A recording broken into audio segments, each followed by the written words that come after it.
Welcome to the Deep Dive. Today, we're going to be taking a deep dive into health promotion the vegetarian way.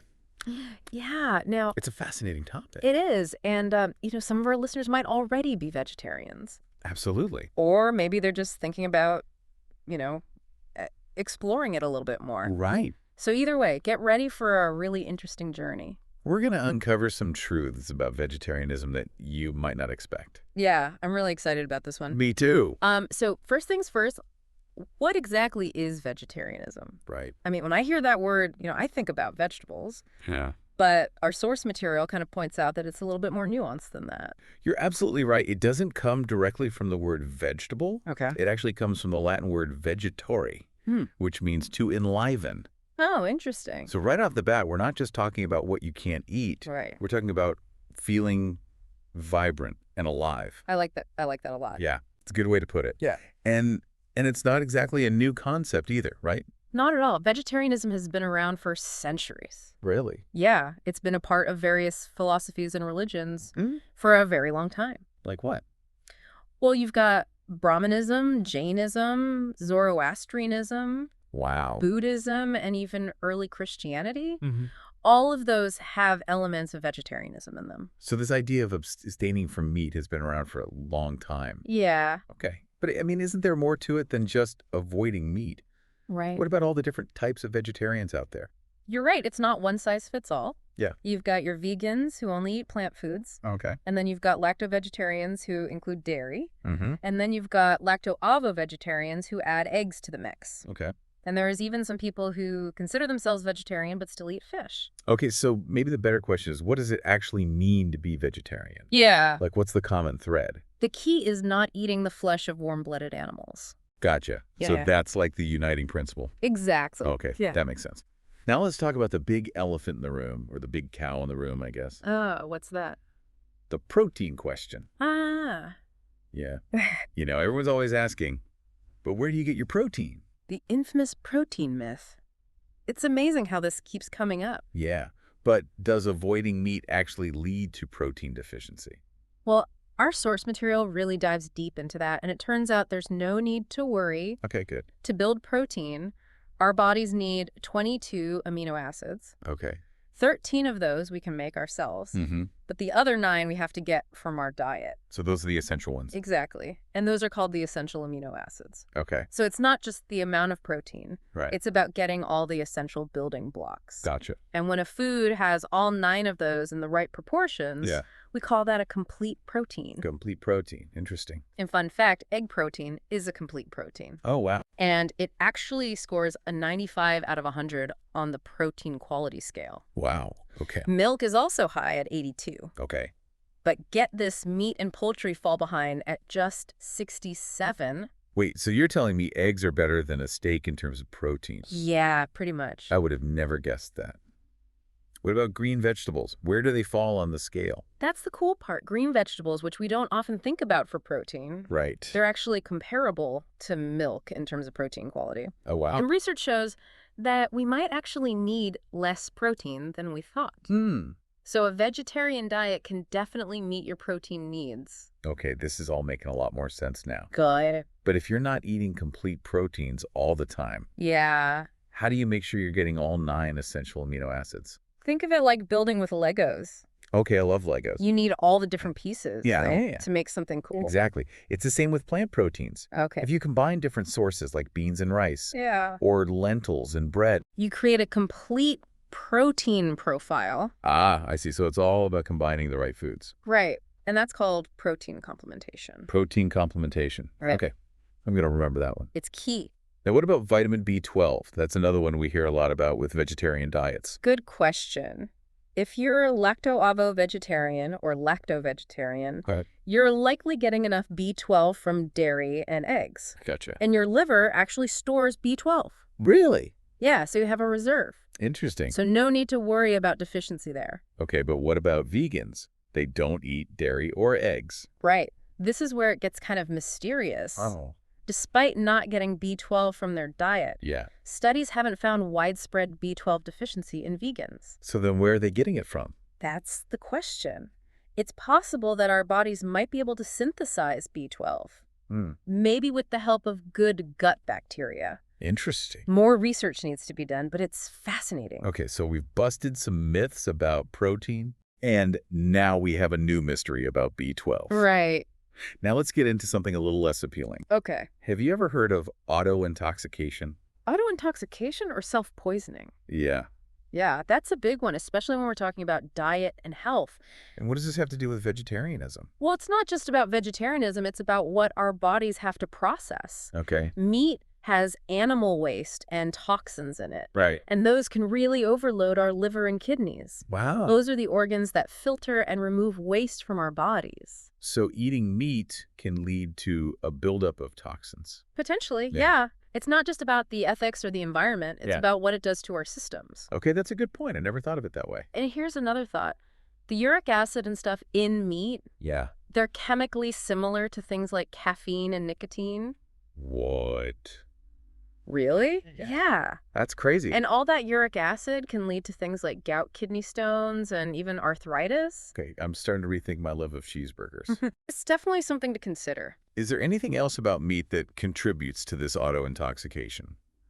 Well, meat protein decays twice as fast as vegetable protein, Oh. and that creates byproducts our bodies have to work harder to get rid of. Okay. And then there are ptomaines. Ptomaines. Yeah, sometimes called corpse poisons. Corpse poisons. Okay, that's a little disturbing. It's not pretty, but it's the truth. Mm. And these things start forming in meat as soon as the animal dies. Mm. And then meat is often stored for a long time before we eat it. Right. So plenty of time for those things to develop. Okay, well, this deep dive has been full of surprises so far. It has. We've gone from protein myths to corpse poisons. Yeah, it's a wild ride. But before we wrap up this part, I want to talk about something else I never really considered before. Okay. The stress that animals go through. Oh, yeah. You know, being crammed into a truck heading to who knows where. Right. It's scary for them. And all that stress, it must do something, right? It does. It releases all these hormones into their bloodstream. Like adrenaline. Yeah, and those hormones can actually change the meat itself. So the stress the animal feels can affect the quality of the meat. Exactly. So even if you don't think about the ethics, Yeah. there's a scientific reason to think about animal stress in our food. Wow. I never thought about it that way. It's a chain reaction It is. It really is. from the animal to us. And on that note, there's another thing to consider. What's that? Disease. Ah, With all the diseases in animals these days, right. meat becomes a potential carrier. It's a serious concern. Yeah.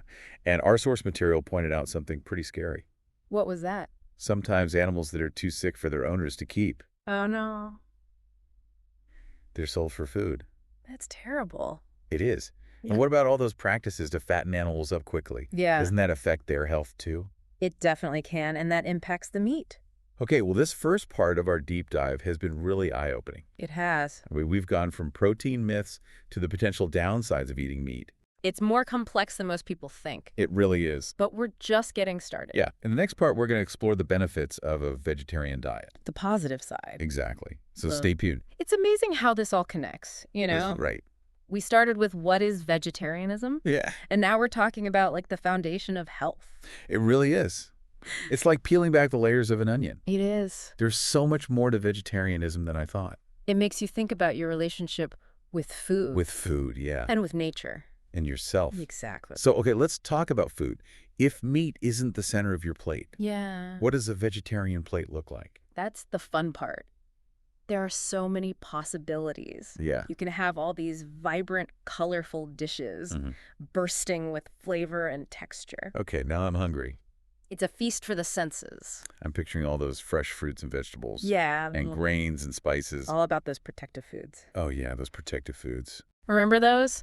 Milk products, Yeah. whole grains, leafy greens, fruits. According to McCarrison, Yes, McCarrison. He was a big proponent of those. it sounds pretty simple, actually. It is. It's all about whole, unprocessed foods. The way it should be. Exactly. And those foods are full of nutrients. Yeah, we busted the protein myth. Right.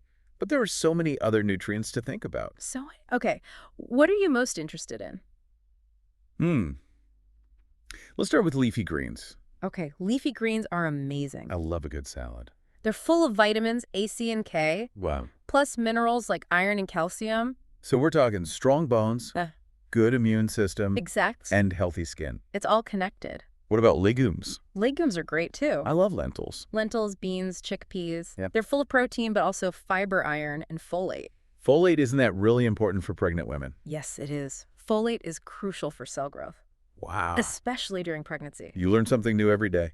That's what we're here for. Okay, what else? What else should we be eating? Whole grains are essential. Like brown rice. Yeah, brown rice, quinoa, oats. Okay, They're packed with fiber and B vitamins. so good for energy. Yes, sustained energy and a healthy digestive system. No sugar crashes. Exactly. And then, of course, we can't forget about fruit. Oh yeah, fruit is the best. Berries are full of antioxidants. Mm-hmm. Citrus fruits have vitamin C. Right. And melons are super hydrating. Okay, now I'm craving a fruit salad.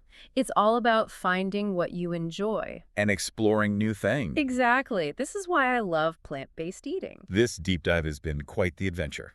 It has. We've covered a lot of ground. History, science, nutrition. Even philosophy. So what advice would you give someone who wants to try vegetarianism? Where do they start? Yeah, like where do you even begin? Start slowly. Don't try to change everything overnight. Okay. Just add more plant-based meals to your week. Like meatless Mondays. Yeah, meatless Mondays, veggie Wednesdays, whatever works for you. Okay. Good advice. And the key is variety. Variety. Okay. Look, don't get stuck in a rut. I could see how that would happen. Try different cuisines, new recipes. Time to get creative in the kitchen. Yes, exactly. And don't be afraid to ask for help. Help. Yeah, there's so many resources out there.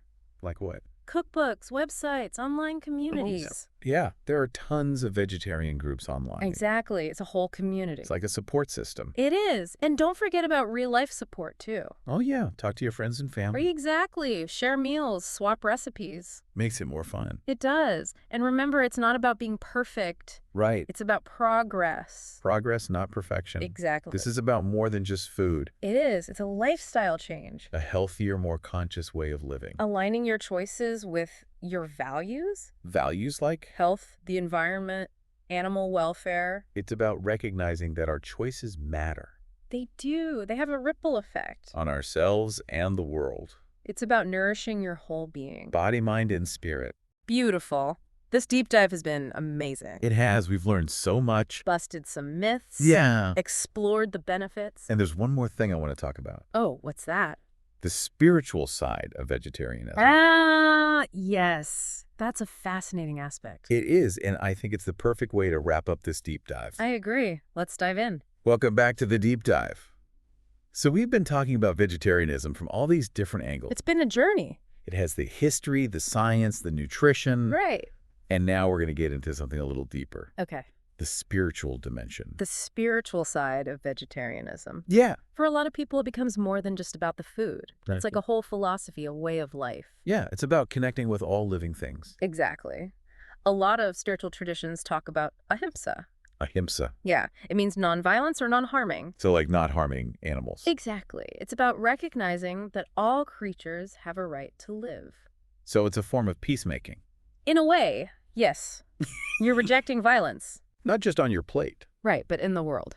And I imagine that can have an effect on your own inner peace too. Absolutely. When you reduce suffering, you create positivity. Like a ripple effect. It is.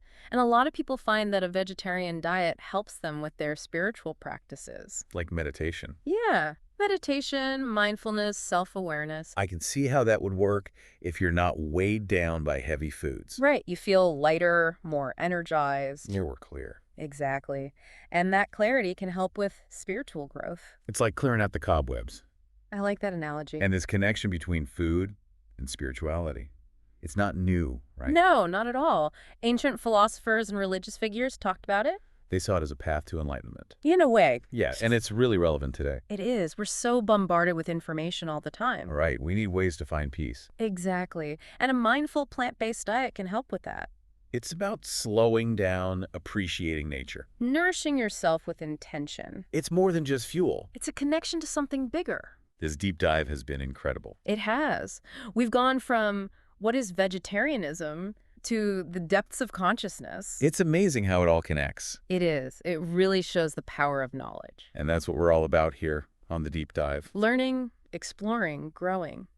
So to our listeners out there, Yes. keep exploring, Yes. keep learning, and see where this journey takes you. And don't forget to check out the show notes for all the resources we talked about. We've got tons of great information for you. We do!